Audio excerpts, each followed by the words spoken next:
الرحمن الرحیم والصلاة والسلام علی رسولہ الکریم وعلی آلہ وصحبہ اجمعین۔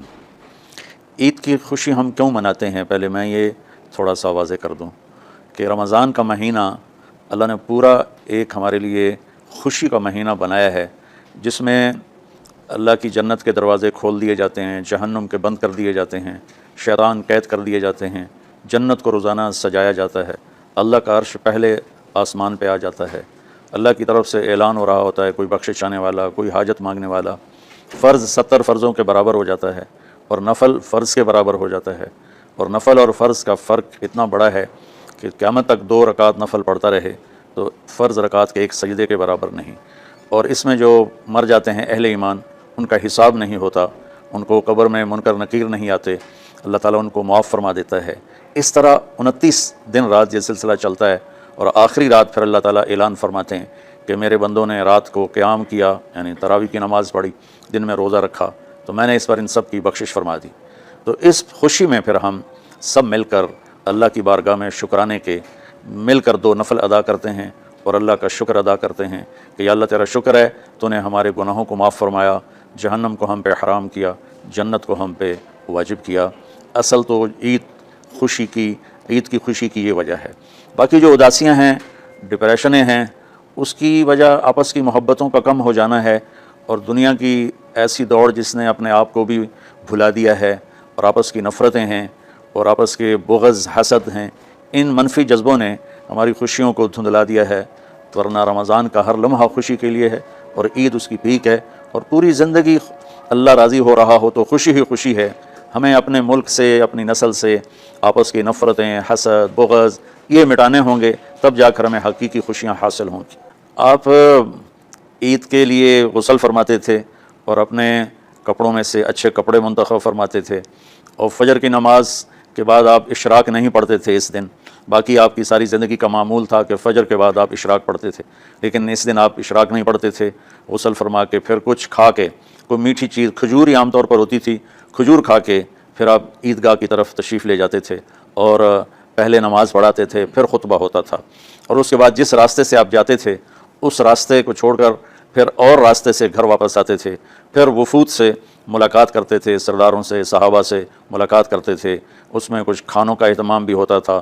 اس طرح ایک عام روٹین کی عید ہوتی تھی آپ کی، ملاقاتیں کرنا، کھانوں میں جانا اور اچھے کپڑے پہننا، سب کو خوشی سے ملنا، یہ عید الفطر پر آپ کا یہ معمول تھا۔ اسلام جاوید بھائی 2 چیزوں کا مجموعہ ہے، ایک اللہ کا حق ہے جو عبادات کی شکل میں ہے، اور ایک اللہ کے بندوں کا حق ہے جو اخلاقیات اور معاملات اور معاشرت کی شکل میں ہے۔ یہ دونوں کمپلسری پیپر ہیں، دونوں لازمی پیپر ہیں، ان دونوں میں پاس ہونا ضروری ہے۔ میری نماز اچھی ہے لیکن میری دکان پہ جھوٹ ہے تو نماز اس جھوٹ کی کمی کو پورا نہیں کر سکے گی۔ میری دکان پہ سچ ہے لیکن میں نماز نہیں پڑھتا تو میرا یہ سچ بولنا میرے نماز کی کمی کو پورا نہیں کر سکتا۔ اللہ کے نبی نے دنیا سے جاتے ہوئے 2 لفظوں میں سارا دین بتا دیا تھا۔ جب آپ کے جانے کا وقت قریب تھا تو آپ 2 لفظ دہرا رہے تھے، الصلاۃ وما ملکت ایمانکم، میری امت میرے بعد ایک نماز نہ چھوڑنا، اور ایک امت کے غریب مسکین لوگوں سے، نوکر غلاموں سے اچھا سلوک کرنا۔ یہ 2 الگ الگ ڈیمانڈ ہیں، جیسے پانی پینے سے روٹی کی کمی پوری نہیں ہو سکتی اور روٹی کھانے سے پانی کی کمی پوری نہیں ہو سکتی۔ یہ دونوں الگ چیزیں ہیں، اخلاق کو عبادت کی کمی پر نہیں کر سکتی، اور عبادت کی کمی اخلاق کو اور اخلاق کی کمی کو عبادت پورا نہیں کر سکتی۔ ان دونوں چیزوں میں پاس ہونا ضروری ہے، تب جا کر ایک معتدل معاشرہ وجود میں آتا ہے۔ پوری امت اس چیز کا شکار ہے، چونکہ جب بددیانتی اور جھوٹ اور ظلم عام ہو جاتا ہے تو پھر اس میں پورا معاشرہ ہی گناہ گار اور مجرم بن جاتا ہے، صرف حکمرانوں کی بات نہیں رہتی۔ یہ تو ایک سوال کا جواب موسیٰ علیہ السلام کو اللہ نے دیا کہ اللہ تعالیٰ سے انہوں نے پوچھا یا اللہ جب آپ راضی ہوتے ہیں تو اس کی کیا نشانی ہے؟ تو اللہ تعالیٰ نے فرمایا کہ میں بارشیں موقع پر دیتا ہوں، حکومت سمجھداروں کو دیتا ہوں، پیسہ میں سخیوں کو دیتا ہوں۔ تو پھر انہوں نے پوچھا جب آپ ناراض ہوتے ہیں تو اس کی کیا نشانی ہے؟ تو آپ نے فرمایا، اللہ تعالیٰ نے فرمایا کہ بارشیں بے موقع کرتا ہوں، حکومت نااہلوں کو دیتا ہوں، اور پیسہ میں بخیلوں کو دیتا ہوں۔ تو جب معاشرے میں عمومی بگاڑ پیدا ہوتا ہے تو اس کا اثر پھر اس شکل میں ظاہر ہوتا ہے، کبھی کسی اور شکل میں ظاہر ہوتا ہے۔ اس چیز کے مجرم نہ صرف حکمران ہیں، نہ صرف بخیل لوگ ہیں، بلکہ تمام طبقات امت کی اجتماعی کوتاہی میں یہ حالات اللہ کی طرف سے پیدا ہوتے ہیں۔ اس میں ہم سارے ہی ایک دوسرے کو مجرم ٹھہرانے کی بجائے اپنے اپنے گریبانوں میں جھانک کر دیکھیں کہ تجھے کیوں فکر ہے اے گل دلے صد چاک بلبل کی، تو اپنے پیرہن کے چاک تو پہلے رفو کر لے، وفی انفسکم افلا تبصرون، ہر آدمی اپنے عیب دیکھے، اپنی کمیاں دیکھے اور انہیں دور کرنے کی وہ کوشش کرے، تو پھر ایک خوبصورت معاشرہ تشکیل پا سکتا ہے۔ کہ میں اس عید کے خوشی کے موقع پر اپنی قوم سے ہاتھ جوڑ کے اپیل کروں گا کہ جھوٹ بولنا چھوڑ دیں، دھوکہ دینا چھوڑ دیں اور ظلم کرنا چھوڑ دیں۔ مذہبی نفرت نے ہمیں تباہ کر دیا، سیاسی نفرت نے ہمیں تباہ کر دیا، صوبائی قومی نفرت نے ہمیں تباہ کر دیا، آپس کی رنجشوں کی نفرت نے ہمیں تباہ کر دیا۔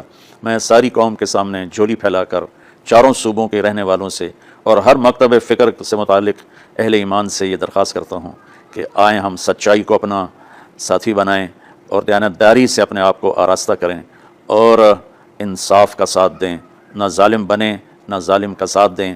ایک حدیث سنا کے بات ختم کرتے ہیں۔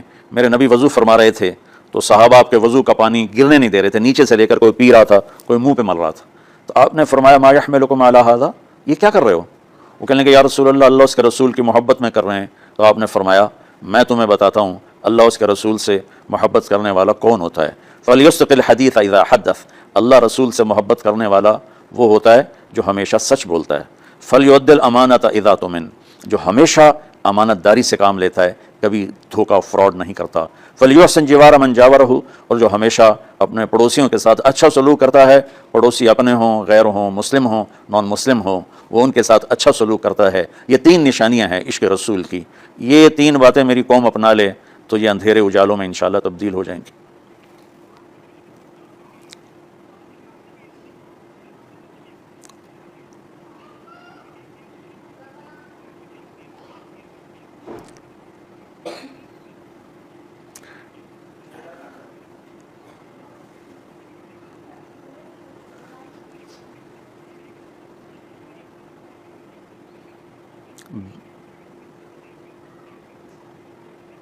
بل